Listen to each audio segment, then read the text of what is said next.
Right. It's 8:30, guys. Right. Good morning, everybody, for today's Regulation Hearing Committee, 24th of September. Get my minutes. I will open with the Karakia. Whakatakata hou ki te ulu, whakatakata hou ki te kong. Ki mā kina kiuta, ki mā taratara ki tai. E he ake ana, te atakura, hei tū, hei huka, hei hahu, ti hei, Māoriora. Right, as I said, welcome to the meeting. We do have a quorum present, so I will declare the meeting open. We have Councillor Edge, Chair Pauling, and Councillor Robinson online.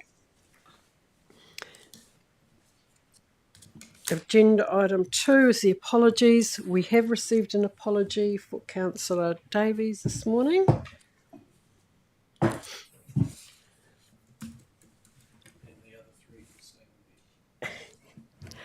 Can you hear online, Councillor Edge, rather? Yeah. Yes. Thank you. Yeah, thank you. Yep. Great. So does anybody have any conflicts of interest to declare with regard to items on today's agenda? There isn't. That takes us on to agenda item 4. That's a public forum, deputations and petitions, and we've received none. Agenda item 5 is extraordinary and urgent business. I haven't had anything brought to my attention. Does anybody have any extraordinary or urgent business to raise today? If not, we'll move on to agenda item 6. That's notices of motion, and we've received no notices of motion. That takes us to the minutes, agenda item 7. These are the minutes of our meeting the 10th of September. They're pages 10 to 14 of your agenda. Now, are there any matters of accuracy relating to those minutes? If there isn't, we've got the recommendation up here online. Could we have a mover and a seconder for that, please? Councillor East is going to move it. Seconder, Councillor Swiggs. Yep. So, yeah, we've got mover and a seconder there. All those in favour say aye. Against? Aye. So it's carried. Thank you. Now that takes us on to our report items for decision today. At the table we have Henry Winchester, our Consents Planning Manager, and alongside him Alison Cooper, our Consents Coordinator. And at the back we have our Legal Counsel, Robin Fitchett, our General Manager of Regulatory Services, Paul Holst, and who's the lady next door? Sorry. Nadia. Out of consents too. Thank you, Nadia. Right, so 8.1, this is a recommendation here to appoint a hearing commissioner for Bowenvale GCO Limited. Staff have outlined the background of this. This was a limited notification, specifically to Ngāi Tuahuli Runanga and Te Hapu o Ngāti Whiki. They wish to be heard, so we are looking there to appoint Mr. Henderson, Andrew Henderson, as the hearing commissioner and delegate all of the duties to him as outlined here in the recommendation. Are there any questions of clarity of staff around this paper? I did have one question. Oh, okay. I'll follow it because I think that's probably been a question that some others are wondering about as well, is that we note that this business is in receivership. Just wondering around the fact that we haven't noted any financial risks. Can staff sort of assure us that there isn't any risk to us as an organisation financially?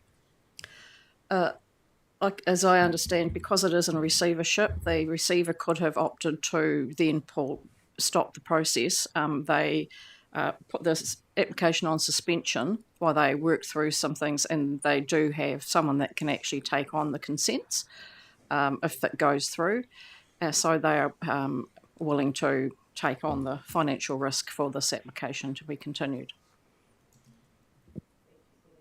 Thank you for that. Does anybody else have any questions of clarification on this paper? Okay, thank you. Rightio. If there isn't, I'll move the recommendation. Can we have a seconder for this, please? Councillor East is going to second that. Is there any discussion before we put that to the vote? I think it's probably pretty clear in the papers, the expectations here. If there isn't, we'll put this to the vote. All in favour say aye. Against? Aye. Aye. You go against? So you'd like that recorded, Councillor Swiggs? No? Okay. So that is carried. Thank you. That takes us on to agenda item 8.2. That's page 19 to 23 of your agenda. Sorry, I'm going to go have to paper.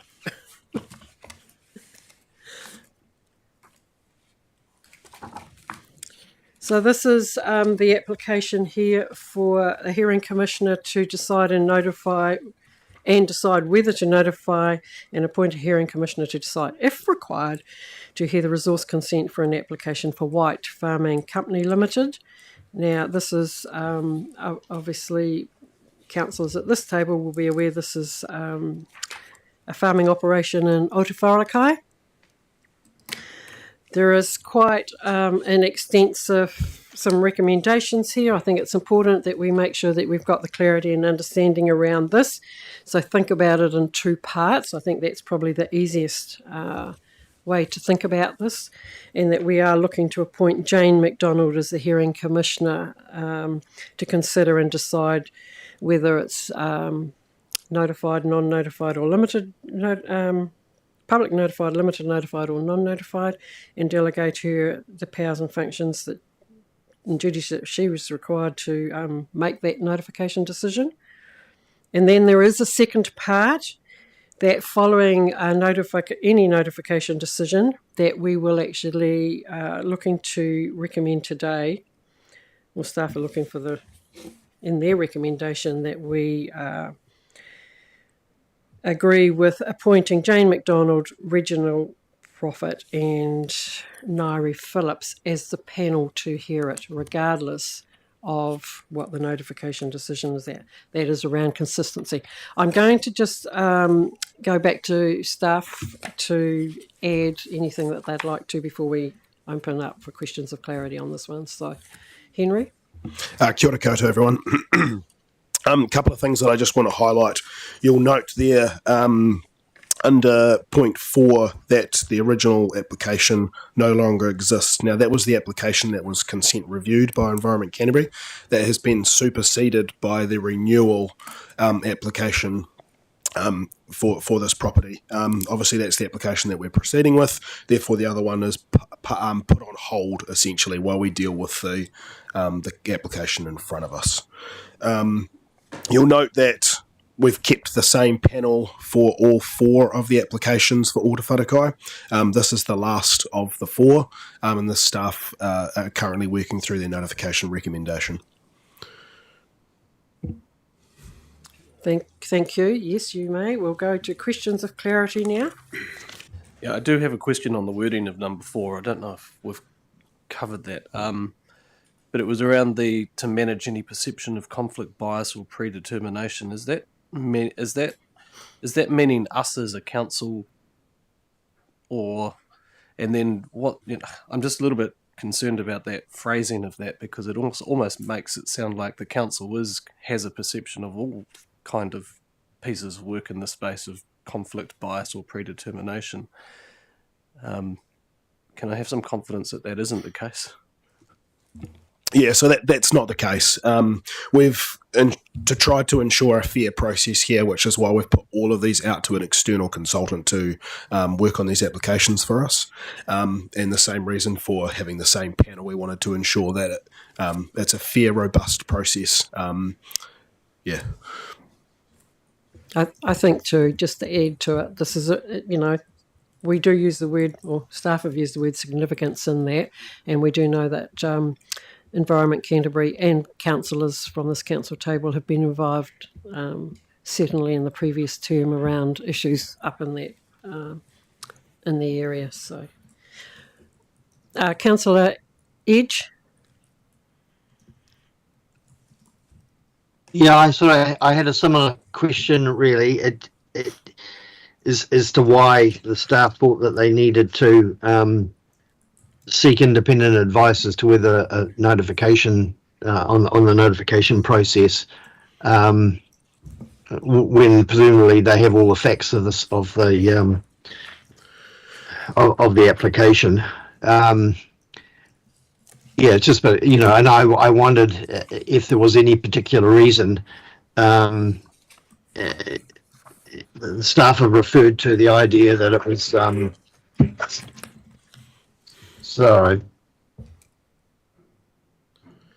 staff have referred to the idea that it's a fair process. Would it still have been a fair process if staff had made that call? And is there any particular reason why they think it wouldn't be fair if they did make that call? I think that it's actually just been answered in response to Councillor Swiggs. Did you hear the answer that was given, Councillor Edge? Yes, yes, I did. I mean, I absolutely agree that if the notification process was leading to a public notification in the hearing panel, but I just think, in reading that item 4, it's almost as though does the council staff feel that there's some sort of bias predetermination when all they're doing is addressing the issues and making a call themselves. But look, if it is such a significant concern in terms of the decision notification process. I'm thinking it's section 95D talks about significance matters that could be decided on for public notification. But obviously not. Obviously, sorry, that obviously is nothing can be done now. That is correct. There is a process still to go through, and I understand that the papers are still being prepared. So we are preparing ourselves. Henry? The only thing I'd add there is that this is the same process that we've run for the other 3 applications. The notification recommendation was determined by the same panel, that the chair. So we wanted to ensure consistency, and that's the main reason why we've put the panel up. It's for the consistency piece. Okay, good. Thank you. Okay. So does everybody understand what we are voting for here in these recommendations? Because I'd like to just put them up together if we can. Okay, I'm not seeing any further questions of clarity on this. So can we have a mover and a seconder for this, please? Councillor East is going to move. I'm happy to second. Chair Pauling is going to second that. Thank you. Any further discussion? I think we're pretty familiar with these issues up here. If there is no further discussion, I'll put that to the vote. All those in favour, please say aye. Against? I'd like to abstain. Thank you. I'll abstain on that too, thank you. Okay, so we've got 3 and 3. Yes, and you're a no. So what happens with we've got 3 and 3 staff? Isn't it? Because the other two abstained. Sorry, it is carried because it's 3 and yeah. Thank you.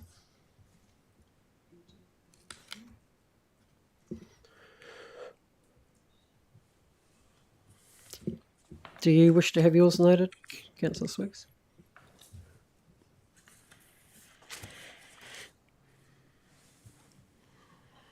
Yep, it's carried. Thank you. Okay, thank you.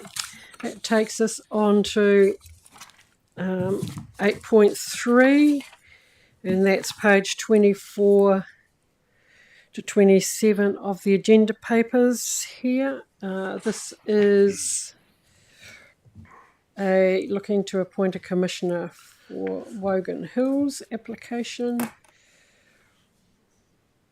Hang on, now my computer's really slowed down. Now, at the time that this agenda was written, of course, the submission period hadn't closed, but I've now been informed that we have one submitter who wishes to be heard. So, pardon? You'll move it? Okay. Just before we do that, can we just see whether there's any questions of clarity? Councillor East?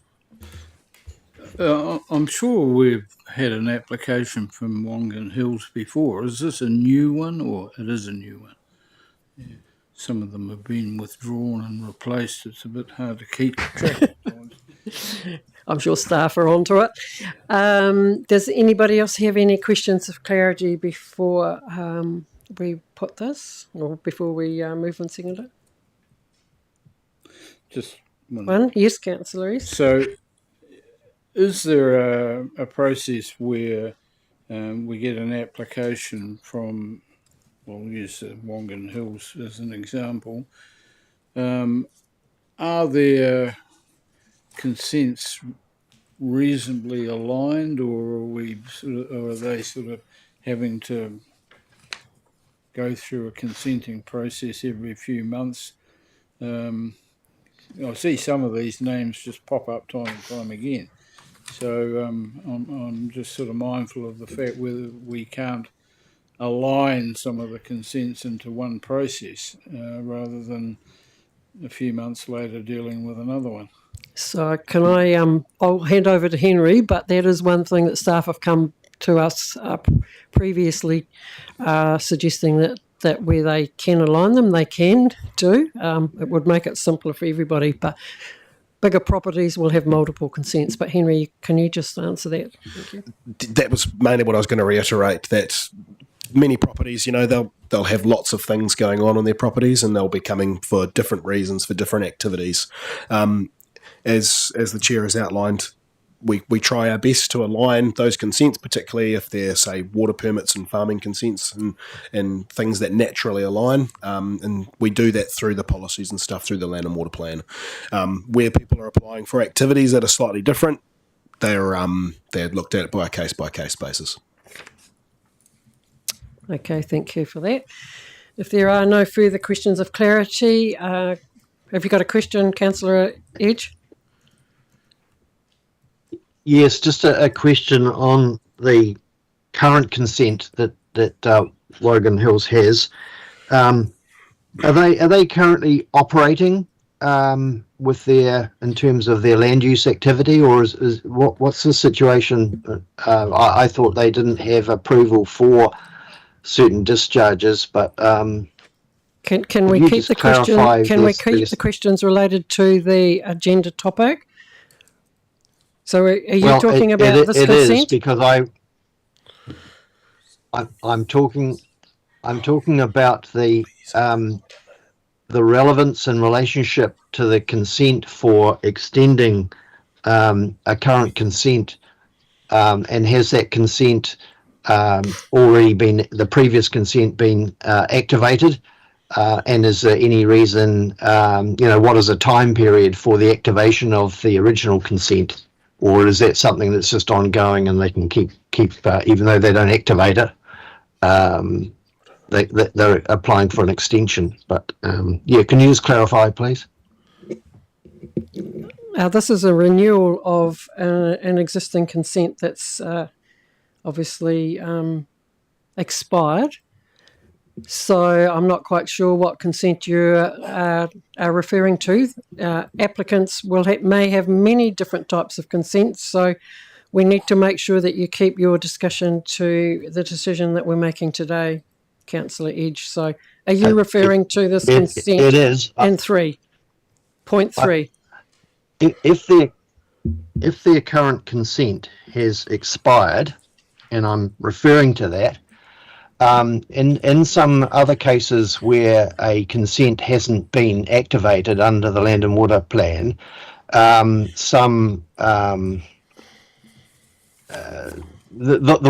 consideration of the water application itself and the quantity of water being discharged could be given up, if you know what I mean. Okay. So I'm just wanting to clarify what is the situation in terms of the Land and Water Plan of a consent that hasn't been activated, and is part of this consent a review of the quantity that is being looked at? I'm not sure whether staff will be able to go into those details, but I'm going to hand back to them. This is a renewal, so therefore that consent 164338 will have definitely been activated. I'm not sure whether staff have got the details that you are requiring around the conditions and the finer details there. So, Henry? No, I don't have the details in front of me, but you're quite right, Chair, that the application has been activated, it's been being used. We're now going through a process of looking at that application based on the Land and Water Plan and looking at the reasonable use and that type of stuff. And we've been going through our process for that. And we've obviously reached a conclusion that the application needed to be notified, and that's why we're here today.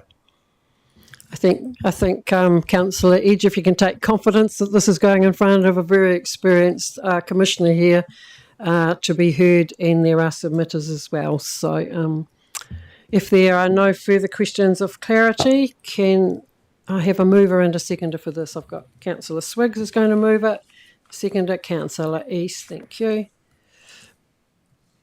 Any further discussion before we vote on this? If there isn't... I'd like to... sorry, carry on. No, it's okay. Sorry. All those in favour say aye. Aye. Against? Aye. I'm going to abstain, please. I'd like to abstain, please. Okay. 2 abstentions. And that's carried. Yes.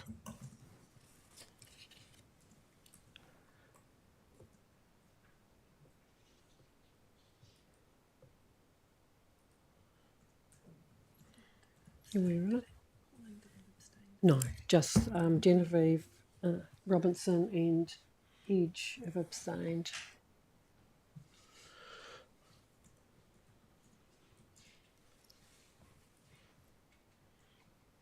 Are we right?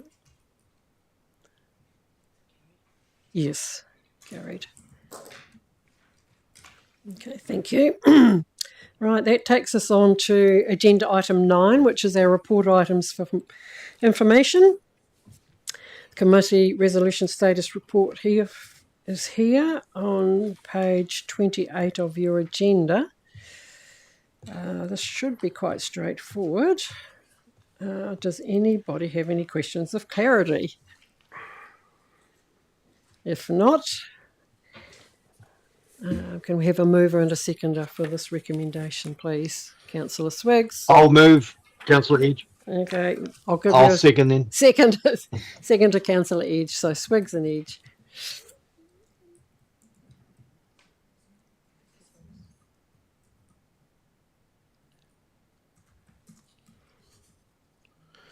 Okay, I don't think that probably needs any discussion. No. All those in favour say aye. Against? Aye. So that's carried. That takes us on to agenda item 9.2. That's page 31 to 35 of your agenda. This is an update of all the previous recommendations here. There are 3 pages. Does anybody have any questions of clarity around them? I think they have pretty much the same as what we had the previous week. if you've got a question of clarity. I mean, some of these are getting a little bit older in the date, and I do get a bit. I think I mentioned it last time, a bit itchy about having a number of pages. How are we at risk of blowing out our timeframes here, or are we? I'm just want to make sure that we're still on track to make sure that we're not wasting money where we don't need to be. I think he means, are we costing ratepayers? In our statutory timeframes and all of those kind of things is what I'm trying to get at. Yeah, there'll be many instances within the list there that applicants say have put their application on hold. They've suspended with suspension days. The Commissioner also has the ability to go, hey, look, there needs to be some more discussion here about etc. There's also the ability for a mediator to have pre-hearing meetings and things like that. So there's a multiple of reasons, but we're actively trying to move these applications through, and we are talking with those commissioners to ensure that they are aware, and they're very experienced commissioners that we have, and they understand our statutory requirements. And I think that's, is it 100 days? It's quite a long time. Can just somebody remind us of the days for hearing panels once they get into there? There's a process time, isn't there? Yeah, so it's 130 days for the publicly notified ones, and then... Okay, thanks. Sorry, can you just turn me off, please? I didn't mean to press that button. Can we turn him off? You've got the power. That button. Me? Yes. Oh, right. That button. Didn't know what that button was for. Thank you. Right. Chair, can the staff repeat that, because it was cut off and I didn't. 130. I got 130 days for public notification, but that was the end of what I heard.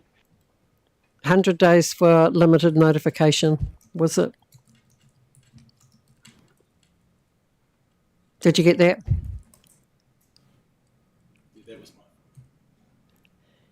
Sorry, I got 130 days for public notification. Yes, and but, Henry said 100 days for limited notification. Okay, cool. Thank you.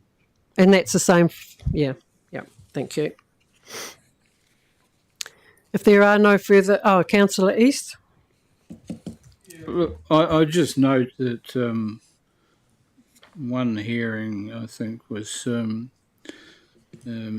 heard it in March this year, and the hearing's only going to start in October. No sort of explanation. I think it was McCain Foods. Yeah, it just seems there are some applications that take a hell of a long time to actually get going, and whether that's sort of impacting on our professional look out there with the community. With McCain's, we will be going for a hearing at the end of October. There has been some delay by the applicant while they've supplied new information after reports and that's come in, which has delayed things. So we are moving on with that one now. I think what you're hearing the questions say is that we definitely want to make sure that we improve our statutory time. So thank you very much for the work that you're doing there. Councillor Swiggs. Just supplementary to that, though, we get an application, we appoint a commissioner to hear things, and then we're hearing on occasions where the applicants then decide they want to provide further information. That's sort of not really following due process, I would have thought. They make an application and it should be heard. If they're going to sort of stuff around for months and months and months, it almost needs to come back and start again. We get an original application and then they want to add or bring fresh information to the hearing. It just seems to be a waste of the Commissioner's time and our time that they're pushing the envelope quite a lot. I think there is a process that's carefully manicured and guarded in this. Yeah, I'm not sure where the staff. Would you like to just make a quick comment, either Alison or Henry, just regarding that process?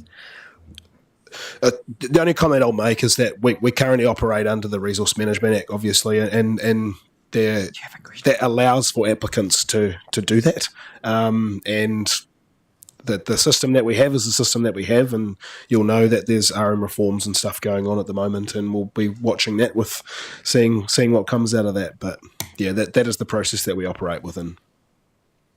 Okay, we have another question from Councillor Swiggs. Yeah, I think just one thing that would be useful for me is to understand. I mean, I find the process fine, and it is what it is.